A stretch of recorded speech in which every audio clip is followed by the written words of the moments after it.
Nosotros pretendemos tener los presupuestos aprobados a lo largo del verano, por tanto no hay ningún cambio de calendario. Hoy era un paso obligatorio, necesario, y creo que es muy importante.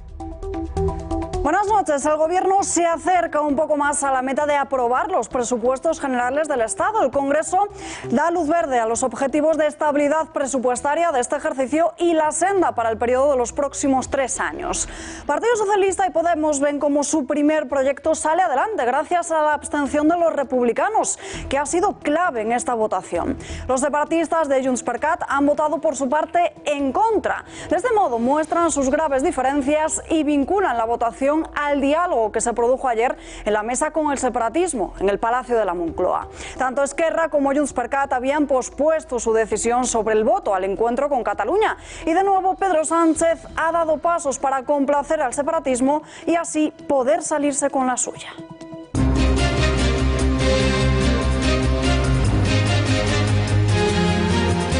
Casos de coronavirus en España. Esta misma tarde se ha confirmado el primer caso de Castilla y León. En las últimas 24 horas se han disparado los casos en nuestro país y ha habido 7 nuevas naciones afectadas por el brote, como por ejemplo Brasil o Grecia. De este modo, ya son 44 los países afectados por el coronavirus. Más separatistas saldrán de prisión. Oriol Junqueras y Raúl Romeva podrán hacerlo durante 3 días a la semana, 6 horas al día para poder trabajar, aunque no podrán hacerlo en la administración por la condena de inhabilitación que les impuso el Supremo. De esta forma se unen a los Jordins, a Joaquín Ford, a Dolors Bassa y a Carme Forcadell, que ya han salido de la cárcel para tareas de voluntariado, cuidar de familiares o trabajar. Andrés Betancor estaba trabajando para Ciudadanos al tiempo que entró a formar parte de la Junta Electoral Central. Se trata de una exclusiva que hoy publica el diario.es. Según el medio, participaban debates y resoluciones que afectaban al partido en este órgano, encargado de velar por la neutralidad de los comicios electorales. Yo desconozco realmente los términos de esta posible relación, pero que en cualquier caso esto no sería ilegal y que a mí lo que me parece es una cortina de humo, una nueva cortina de humo del separatismo. Tercer avión de la Academia del Ejército del Aire que se siniestra en los últimos 7 meses. Ha ocurrido en La Manga, en las proximidades de la localidad de San Javier, mientras que la aeronave estaba realizando un entrenamiento y uno de los reactores cayó al agua. El comandante ha fallecido en este accidente militar. Las mujeres rusas no tienen más de 2 hijos, un problema de natalidad al que el gobierno pretende hacer frente con unas ayudas económicas. Rusia dará un cheque bebé de 6.000 euros a las familias que tengan su primer hijo y uno de 9.000 cuando nazca el segundo. Una nueva legislación para fomentar los nacimientos.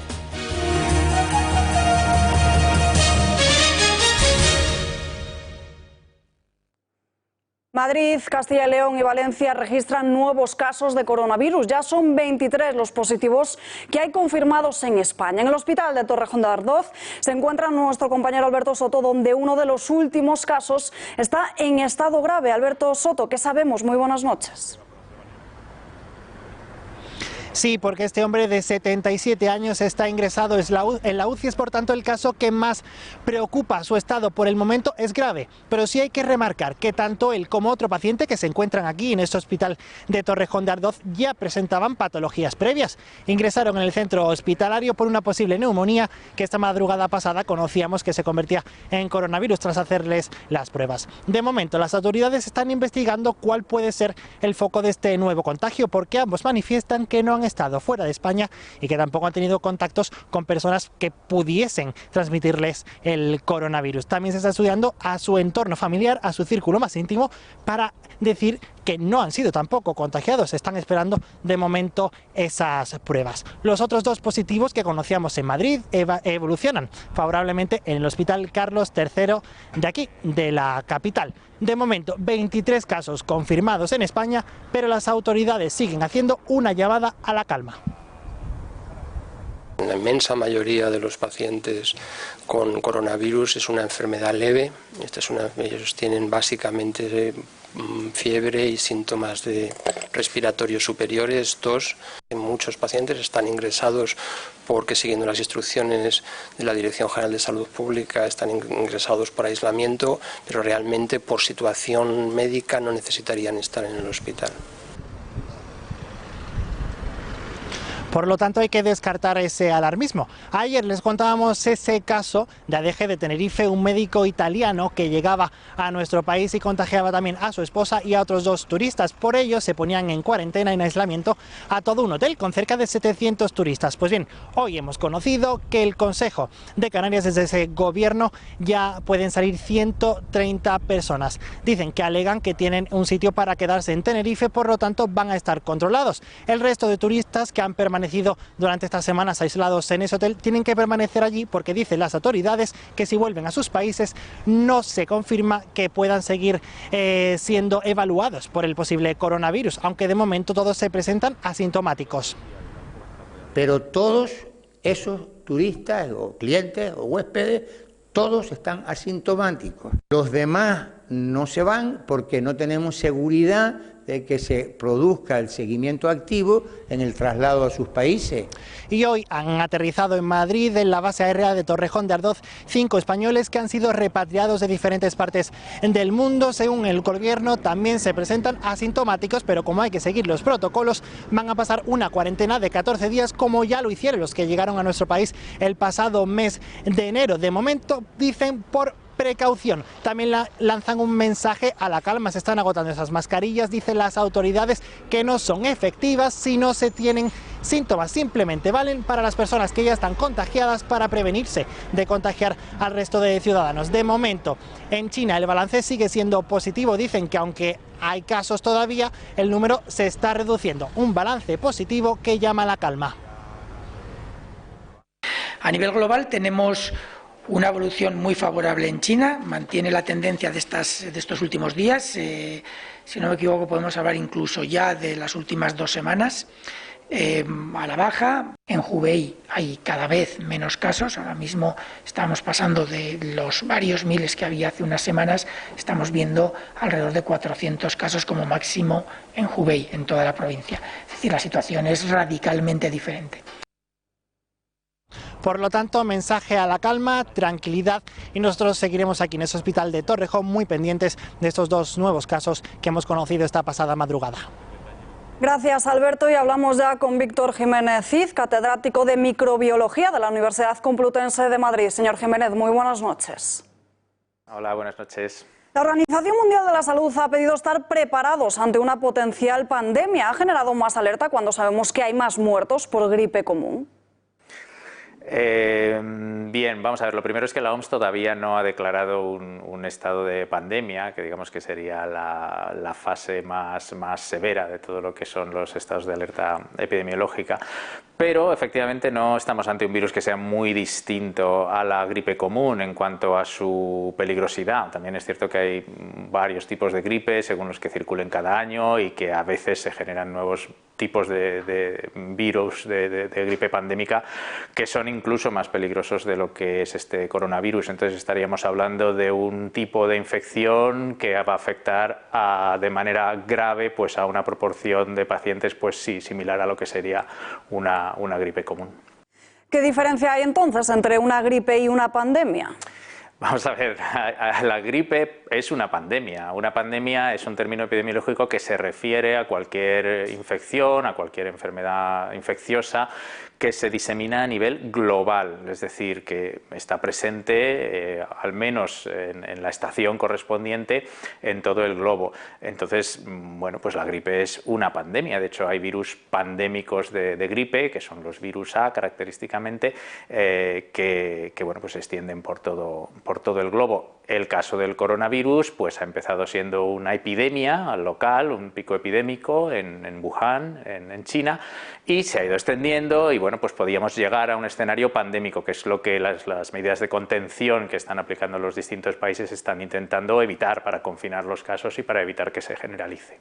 ¿Cuál es el tratamiento que recibe un contagiado por coronavirus? Bueno, no hay un tratamiento antiviral, habrá un tratamiento sintomático, tratamiento paliativo. Si se compromete la función respiratoria, pues habrá que darle respiración asistida al paciente y eso, por supuesto, requiere hospitalización, pero es lo mismo que con una gripe. Realmente no hay antivirales que podamos dar, igual que hay antibióticos para tratar infecciones bacterianas. En el caso de los virus, el arsenal terapéutico que tenemos es muy limitado y en concreto para el coronavirus hay ahora mismo fármacos en estudio, por supuesto, pero todavía no tenemos ningún fármaco que podamos decir que es específico para para tratar la infección. ¿Podría mutar el coronavirus y propagarse? Bueno, eso es una preocupación que existe siempre con los virus. De hecho, no es que pueda mutar, es que los virus continuamente están mutando.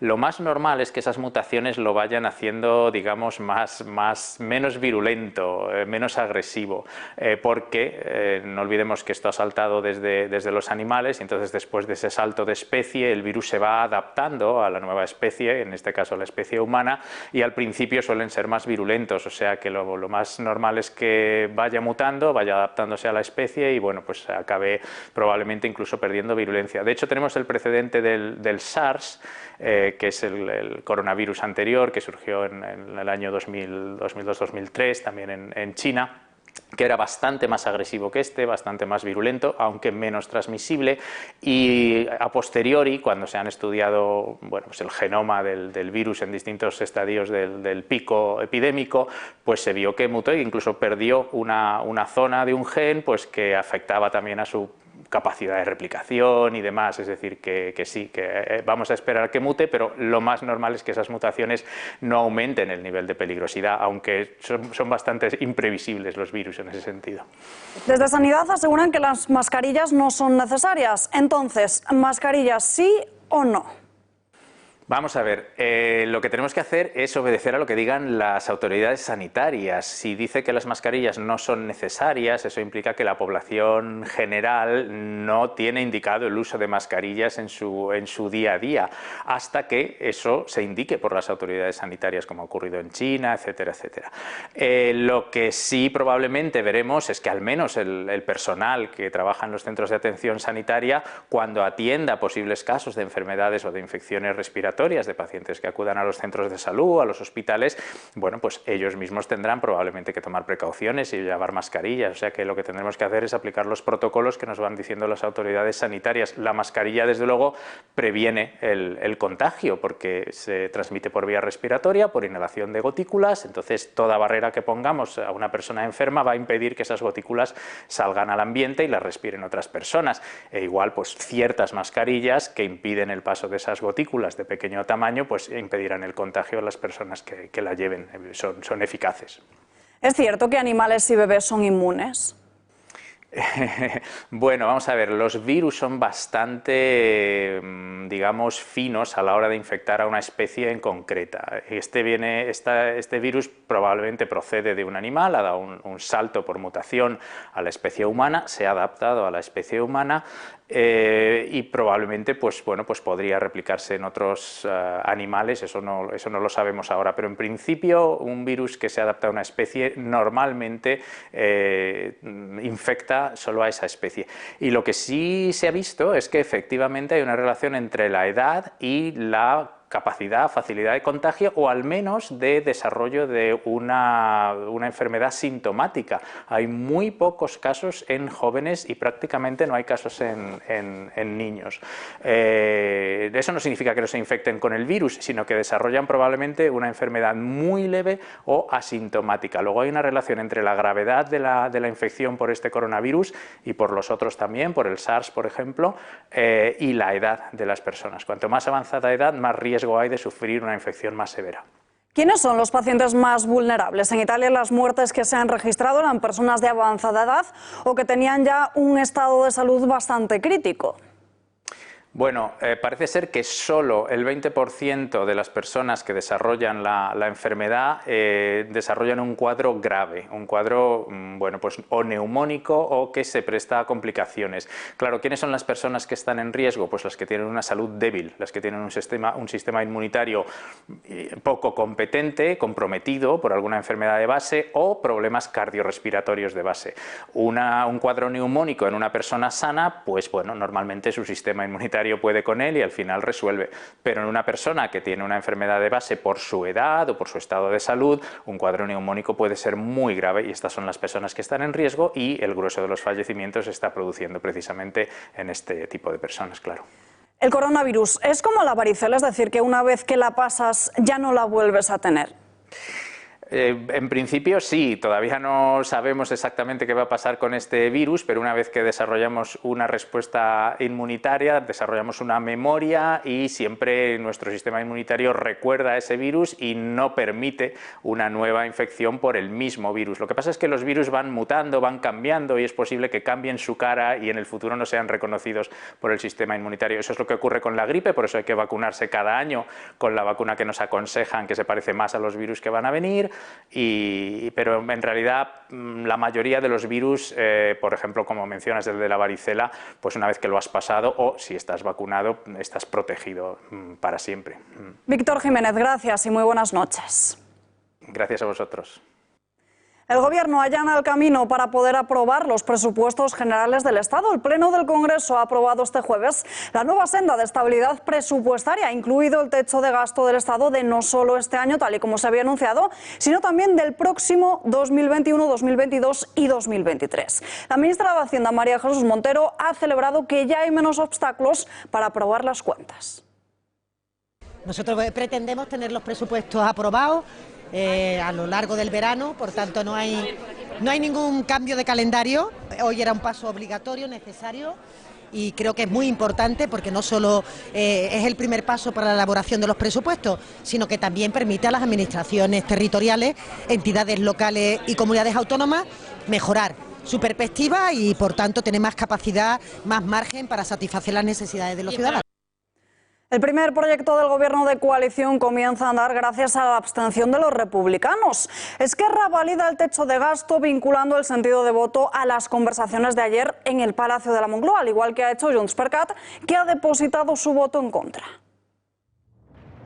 Techo de gasto aprobado. Sí, 164, más 4 votos emitidos telemáticamente, no 150, abstenciones 19. En consecuencia, quedan aprobados los objetivos de estabilidad presupuestaria y de deuda pública. La ministra de Hacienda y portavoz del Gobierno, María Jesús Montero, lo ha celebrado con esta alegría. Y nuestra intención es hacer una nueva regla de gasto con una metodología que permita un mayor margen a entidades locales y a comunidades autónomas. No es para menos y es que lo suyo les ha costado convencer a los independentistas para que les den su apoyo. No nos gusta su techo de gasto ni su senda de déficit. Ustedes están cumpliendo por ahora con lo que acordamos y hoy con nuestro voto les damos un margen de confianza para que el diálogo y la negociación puedan avanzar. El Gobierno ha logrado sacar adelante en el Congreso sus objetivos de estabilidad presupuestaria y deuda pública de 2020, así como la senda de estabilidad para el periodo 2021-2023, gracias a la abstención de Esquerra Republicana y también de Bildu. El líder del PP, Pablo Casado, ha acusado al Gobierno de venderse a cualquier precio. Que a donde quiere llegar es a lograr mantenerse en el poder, aprobando unos presupuestos con los votos de los que quieren romper España. Nunca unos presupuestos costaron tanto a una democracia. Nunca llegó a tanto la debilidad de un gobierno arrodillado ante el chantaje y la arbitrariedad. El Partido Popular no ha sido el único que ha votado en contra. Junts per Cat, Ciudadanos, la CUP y Vox también lo han hecho. Les adelanto que este grupo va a votar no a los objetivos de estabilidad presupuestaria y deuda pública por considerarlos inadecuados, irresponsables y lesivos para el presente y el futuro de los españoles por y para quien trabajamos. Esta aprobación ha supuesto un primer paso hacia la elaboración de unos nuevos presupuestos generales del Estado para este mismo año. Si los independentistas han cedido, no será de extrañar que los apoyen finalmente y que sean aprobados antes de verano. Se trataba del primer trámite para la aprobación de los presupuestos y llega un día después de la reunión de la mesa de diálogo con el separatismo en el Palacio de la Moncloa. Quim Torra fue recibido y tratado con honores de jefe de Estado, algo que ha irritado a la mayor parte del plano político. Pablo Casado ha evidenciado que las cesiones del separatismo son la respuesta del interés del Gobierno en aprobar los presupuestos y urgen al presidente a dar explicaciones y ser transparente. Una negociación que Sánchez ha iniciado asumiendo todas las imposiciones antidemocráticas del independentismo que prometía combatir. Todas. Incluso un lenguaje cómplice que habla de delegaciones catalanas y españolas. Convierte en conflicto político lo que en verdad es un desafío secesionista en toda regla y sustituye toda referencia a la Constitución y las leyes por una seguridad jurídica ya amenazada de ser modificada de forma unilateral sin el concurso de la oposición parlamentaria.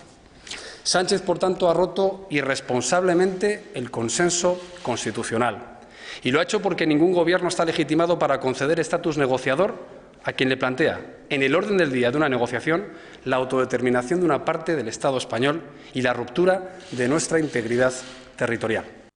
A propósito de Cataluña, los expresidentes José María Aznar y Felipe González han mostrado su sintonía. Popular y socialista han coincidido hoy en un acto en el que han escenificado su rechazo frontal a ese espacio de diálogo.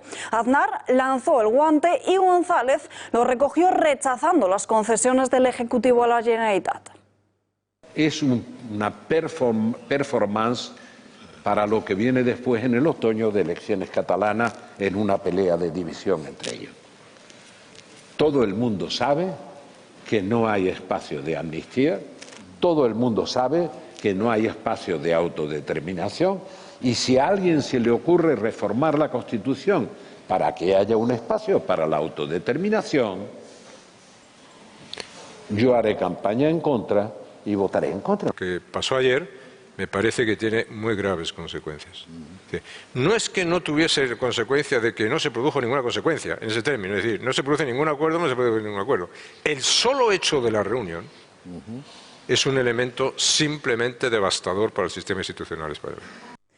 Comienza a completarse la lista de los golpistas encarcelados que obtienen permisos penitenciarios. Oriol Junqueras y Raúl Romeva podrán salir de Lledoners para acudir 3 días a la semana a trabajar. Estos separatistas se suman a otros 5 presos del procés que ya han podido disfrutar de días fuera de prisión. Oriol Junqueras y Raúl Romeva saldrán de prisión 3 días a la semana para trabajar. Así lo ha acordado este jueves la Junta de Tratamiento del Centro Penitenciario de Lledoners. Según ha informado la secretaria de Medidas Penales, Reinserción y Atención a la Víctima, les aplicarán el artículo 100.2 del Reglamento Penitenciario, que permitirá flexibilizar el régimen en la cárcel, pese a que ambos están clasificados en segundo grado, el ordinario de privación de libertad. La salida de la cárcel de Junqueras y Romeva puede ser inmediata, ya que un eventual recurso de la Fiscalía sobre la decisión de la Junta de Tratamiento no lo dejaría en suspenso. Eso sí, requiere de la ratificación por parte del Juzgado de Vigilancia Penitenciaria. Oriol Junqueras y Raúl Romeva fueron condenados por el Tribunal Supremo el 14 de octubre de 2019 a 13 y 12 años de cárcel por un delito de sedición. Vox recurre al Tribunal Supremo la entrada de Pablo Iglesias en el CNI y también el nombramiento de Dolores Delgado como fiscal general del Estado. Desde el grupo de Santiago Abascal consideran que desde el Gobierno se está saltando la ley a la torera. Hemos recurrido ante el Tribunal Supremo la designación del señor Pablo Iglesias como miembro integrante de la Comisión Delegada del Gobierno para Asuntos de Inteligencia. Como saben, el órgano colegiado que controla la información, el seguimiento de los objetivos del Centro Nacional de Inteligencia. Hemos recurrido ante el Tribunal Supremo, como les anunciamos, Sala de lo Contencioso Administrativo, el Real Decreto que aprobó el Consejo de Ministros este pasado martes porque han cometido una torpeza esencial. Hemos interpuesto ante la Sala Tercera de lo Contencioso Administrativo del Tribunal Supremo recurso contra el acuerdo del Consejo de Ministros de nombramiento de Dolores Delgado como fiscal general del Estado. Lo hemos hecho porque creemos que no cumple los 2 requisitos esenciales para dicho nombramiento. En primer lugar, carece de la idoneidad necesaria, no es por su currículum ni por su profesionalidad ni por su experiencia, entraría dentro de la categoría de jurista de reconocido prestigio. Dolores Delgado al frente de la Fiscalía, Pablo Iglesias en el CNI, subida de impuestos. Es innumerable la lista de polémicas que sacuden al gobierno socialcomunista, pero ojo, porque esto no afectaría al Partido Socialista en unas nuevas elecciones, o eso se traduce de la nueva entrega del CIS. José Félix Tezanos vuelve a aparecer con un nuevo barómetro electoral del que se desprende que Sánchez volvería a ganar las elecciones en nuestro país si a día de hoy los españoles tuviesen que acudir a las urnas. Los socialistas cosecharían 2 puntos más de lo que lo hicieron el pasado 10 de noviembre y subirían hasta el 30,9%. Caería el Partido Popular, descendería 1 punto hasta el 18,9%. Las 2 primeras posiciones se mantienen, pero Vox dejaría de ser el tercer partido político en España. Ese tercer lugar del podio se lo arrebataría Pablo Iglesias, Podemos, y lo haría con ese 13,6% de las papeletas. Las filas de Santiago Abascal bajarían hasta el 13,4% de los votos y Ciudadanos recuperaría un poco de fuerza, pero tampoco mucha, hasta el 8,1%. Y de este CIS también hemos conocido cuáles son las principales preocupaciones de los españoles. Con el paro en su peor momento desde 2013, las previsiones del gobierno a la baja y la incertidumbre en los mercados, no es de extrañar que el desempleo sea la mayor inquietud de los españoles. 6 de cada 10 así lo plasman. La segunda preocupación, los problemas económicos. Lo considera un 30,1% de los españoles. Y el tercer desasosiego que muestra la ciudadanía es por la política. Sí, lo están escuchando bien, un 19% está intranquilo por nuestros políticos. Pero según José Félix Tezanos, el panorama político beneficiaría a Partido Socialista y a Podemos. Todo a pesar de que el PSOE haya pactado la investidura con Bildu, de que José Luis Ábalos se haya reunido con Delcy Rodríguez, de que realice cesiones al separatismo, dispare los impuestos, suba el desempleo o de que Pablo Iglesias entre en el CNI. Pero estos no son los únicos escándalos que sacuden a la actualidad política. Ciudadanos tenía a sueldo como asesor a un miembro de la Junta Electoral Central que resolvió reclamaciones del partido. Así lo publica hoy en exclusiva el diario.es. El medio apunta directamente a Andrés Betancor, este que ven aquí. Empezó a formar parte del máximo órgano electoral en octubre de 2017 y a propuesta de Ciudadanos. En ese momento ya ocupaba un cargo de asesor para la formación naranja, trabajo que de cara a acceder a la Junta Electoral Central no mencionó. Tanto Puigdemont como Torra se están planteando presentar una querella por prevaricación, cohecho y también por delito electoral porque participó en votaciones como la retirada de la simbología separatista de los edificios públicos. Una de sus funciones, según el diario.es, sería redactar los recursos que la formación presentaba ante la Junta y en cuya resolución luego participaba. En base a esta información, Andrés Betancor estaría en nómina de Ciudadanos al tiempo que desarrollaba sus funciones de vocal en la Junta Electoral. El presidente de la Comisión Anticorrupción de la Cámara Baja y diputado de Más País ha instado a Inés Arrimadas de explicaciones ante lo que considera un terrible hecho que mancha la imagen del organismo público. Bueno, terrible. Yo recuerdo a este miembro de la Junta Electoral Central viniendo a declarar a la Comisión de Constitucional para asesorarnos sobre transparencia, separación de poderes y regeneración democrática. Es posible que mientras lo hiciera o que cuando acabara la comparecencia se subiera en el ascensor 5 pisos a su despacho que le ponía el grupo de Ciudadanos. En mi opinión, a Inés Arrimadas se le tenía que caer la cara de vergüenza y nos tendría que dar explicaciones. Hoy se entienden mejor, a lo mejor, algunas decisiones que han sido muy polémicas de la Junta Electoral Central. Necesitamos una Junta Electoral Central que no tenga mácula de duda de que es un árbitro imparcial, que no se mete en cuestiones políticas y que mucho menos lo hace por intereses partidistas. Sobre el contenido de esta información, Lorena Roldán se ha negado a dar ningún detalle, ha optado por la moderación en el discurso. La dirigente de Ciudadanos ha asegurado que se está intentando hablar de otro asunto que sea diferente al separatismo. No considera algo ilegal esa relación laboral del exmiembro de la Junta Electoral con la formación. Yo desconozco realmente los términos de esta posible relación, pero que en cualquier caso esto no sería ilegal y que a mí lo que me parece es una cortina de humo, una nueva cortina de humo del separatismo, en este caso del señor Torra, que no quiere asumir su situación, que no quiere asumir que ya no es diputado de esta Cámara y que por tanto ya no es tampoco presidente de la Generalitat, que pretende atrincherarse en este cargo y para eso pues pone en marcha el ventilador para intentar salpicar al resto de grupos. Además de parecerme una información que lo que pretende es intoxicar, esta es que ni siquiera es nueva. El ministro de Seguridad Social, Inclusión y Migraciones ha planteado hoy una nueva forma de abordar la inmigración en España. José Luis Escrivá considera que es necesario apoyarse en la entrada de extranjeros para poder dar apoyo al mercado laboral debido a la retirada del grueso de esa generación del baby boom.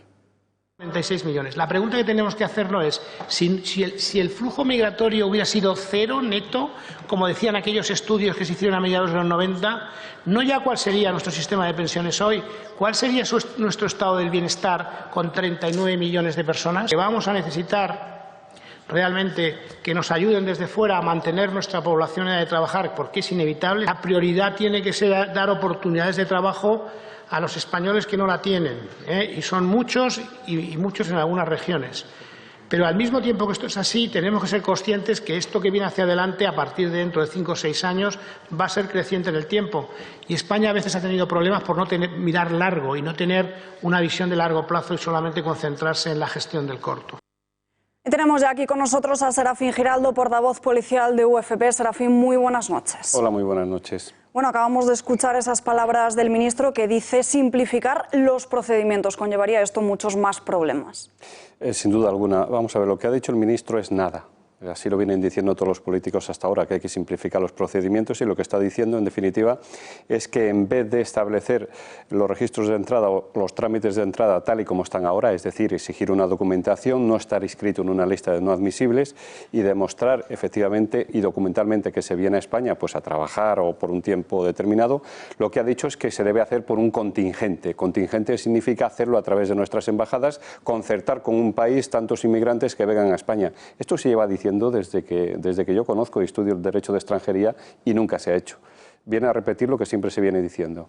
España se ha convertido en el principal país que más solicitudes de asilo recibe. ¿Estas intenciones del Gobierno empeorarían todavía más la situación? Sin duda también alguna. Vamos a ver, el problema que tiene España con las solicitudes de asilo es que una vez que las pides, fundamentadas o no, sencillamente pasas a tener una serie de derechos, me parecen lógicos, pero sobre todo para las personas que no los fundamentan es un poco lamentable lo que pasa. En principio, solo por pedir asilo tienes una serie de derechos sociales, derechos de asistencia sanitaria, una serie de ayudas, y hay muchos inmigrantes que piden derecho de asilo precisamente para obtener estos derechos, y luego una vez que se tramita el asilo se le deniega.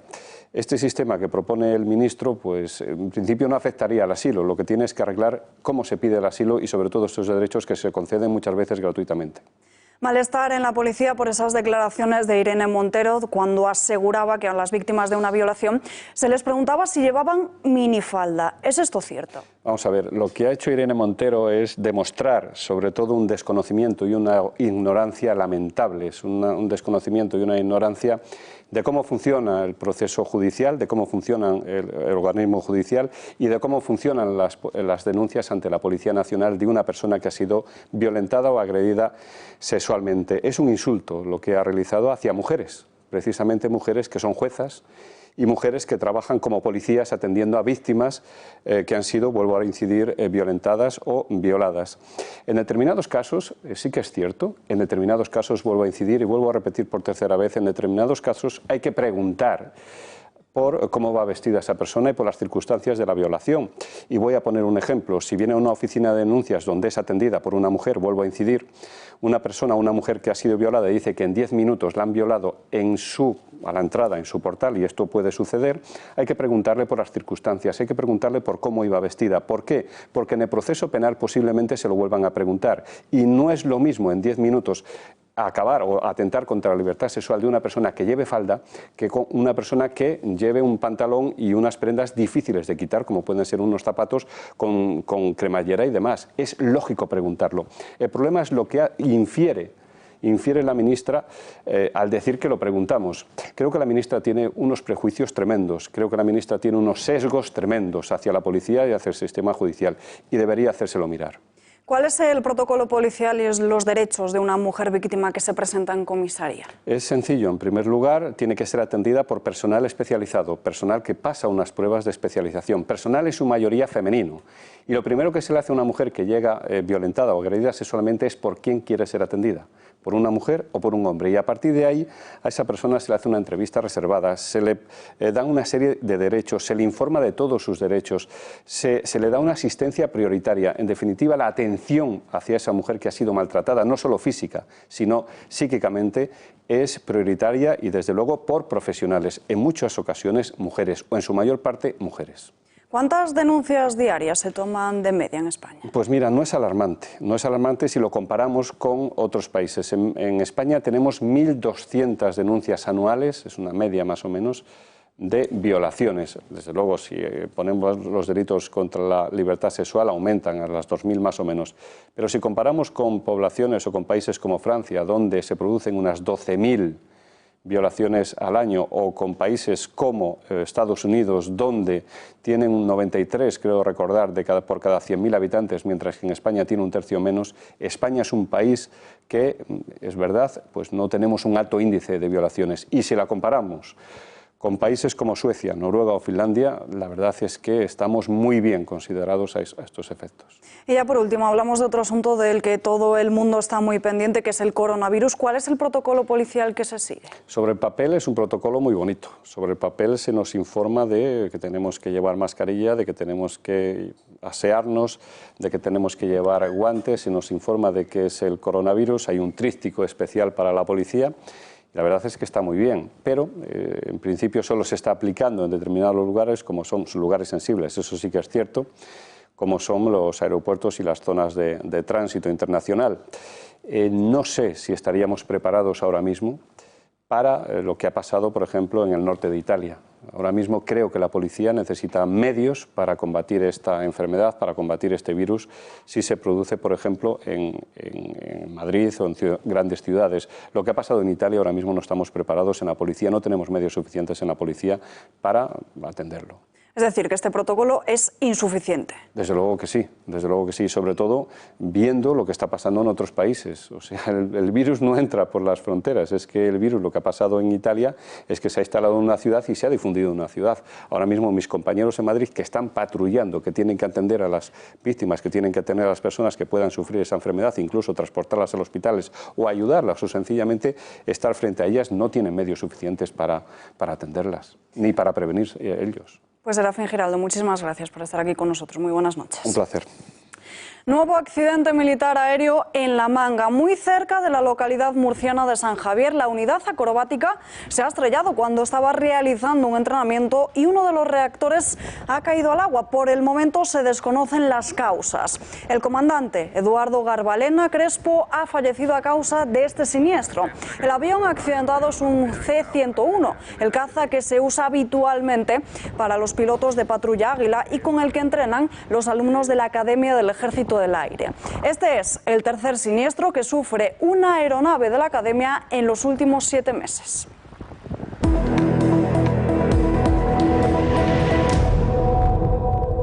Para hacer frente a la baja natalidad, Rusia pone en marcha los cheques bebés. La idea es que las familias o padres solteros que tengan su primer hijo reciban por parte del gobierno 6.732 euros. La nueva legislación establece también que por el nacimiento de un segundo hijo se dará una ayuda de 9.600. Con una tasa de fertilidad de menos de 2 nacimientos por mujer, Rusia se enfrenta a un problema de natalidad para mantener una población de 147 millones de personas.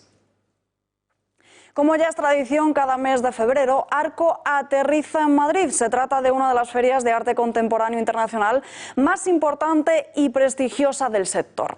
En esta edición aumenta la presencia española y el número de galerías procedentes de 30 países. Los Reyes de España han inaugurado este jueves de forma oficial esta edición. La expectación era máxima. Los monarcas y la comitiva han hecho una parada en la galería de la región de Lombardía, una de las regiones italianas donde más casos de coronavirus se han diagnosticado.